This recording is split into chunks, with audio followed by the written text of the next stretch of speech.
कहते हैं इंसान की असली पहचान उसके धन से नहीं, उसके ईमान से होती है। और गांव की मिट्टी में बसती है वो ताकत जो टूटे हुए मन को भी फिर से खड़ा कर देती है। आज की कहानी है एक साधारण किसान रामलाल की, जिसके पास न बड़ी दौलत थी न ऊंचा रुतबा था, तो बस 2 बीघा खेत और अपनी मिट्टी से अटूट लगाव। जब हालात ने उसे झुकाना चाहा, जब कर्ज ने उसकी सांसें रोक दी, तब उसने किसकी सौगंध ली? आइए सुनते हैं कहानी मिट्टी की सौगंध। बरसात का महीना था। बादल ऐसे घिराए थे मानो आकाश ने अपनी सारी व्यथा धरती पर उंडेल देने की ठान ली हो। गांव बरईपुर की कच्ची गलियां कीचड़ से भर गई थीं। खेतों में पानी लबालब था, पर किसान रामलाल की आंखें सूखी थीं, जैसे आंसू भी अब उसका साथ छोड़ चुके हों। रामलाल के पास 2 बीघा जमीन थी, वही उसकी इज्जत थी, वही उसकी पहचान। पर पिछले 3 साल से फसल चौपट हो रही थी, कभी सूखा कभी ओलावृष्टि, ऊपर से साहूकार लाला केदारनाथ का कर्ज।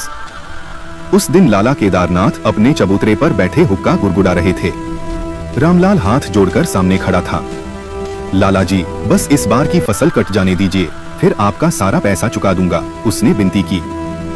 लाला ने मूंछ ऐंकते हुए कहा, रामलाल, दया से पेट नहीं भरता। कागज पर अंगूठा लगा दे, जमीन हमारे नाम कर दे, फिर चाहे मजूरी कर लेना। रामलाल का कलेजा कांप उठा।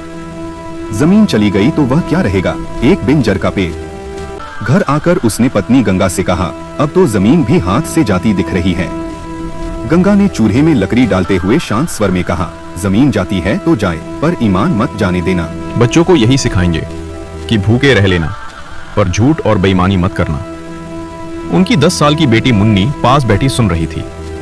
उसने भोलेपन से पूछा, बाबा, जमीन क्या होती है?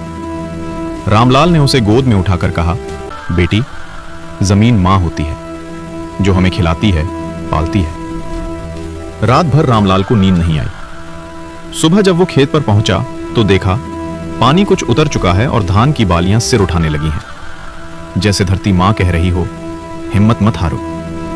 उसी समय गांव के मास्टर जी आए। बोले, रामलाल, सुना है तुम जमीन बेचने वाले हो? रामलाल ने सिर झुका लिया। मास्टर जी ने कहा, गांव वाले मिलकर तुम्हारी मदद करेंगे।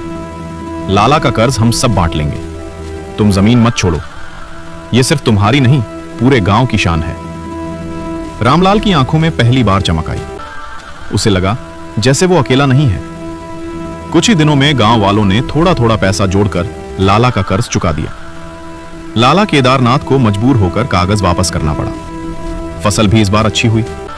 रामलाल ने सबसे पहले मास्टर जी के चरण छुए और बोला, आज समझ में आया कि असली दौलत जमीन नहीं, अपने लोग हैं। गंगा ने मुस्कुराकर कहा, और ईमान सबसे बड़ी पूंजी।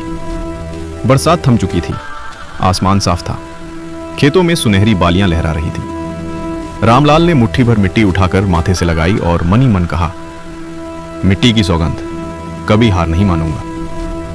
रामलाल ने उस दिन मिट्टी को माथे से लगाया, पर असल में उसने विश्वास को उठाया था। वो समझ चुका था, जमीन सिर्फ खेत नहीं होती, वो इज्जत होती है, पहचान होती है, और सबसे बढ़कर अपने लोगों का साथ ही असली दौलत होता है। अगर आपको भी लगता है कि सच्चाई और ईमान आज भी जिंदा है, तो इस कहानी को अपने दोस्तों और परिवार के साथ जरूर साझा करें, क्योंकि जब तक मिट्टी की खुशबू जिंदा है, तब तक उम्मीद भी जिंदा है। मिट्टी की सौगंध, हम कभी हार नहीं मानेंगे।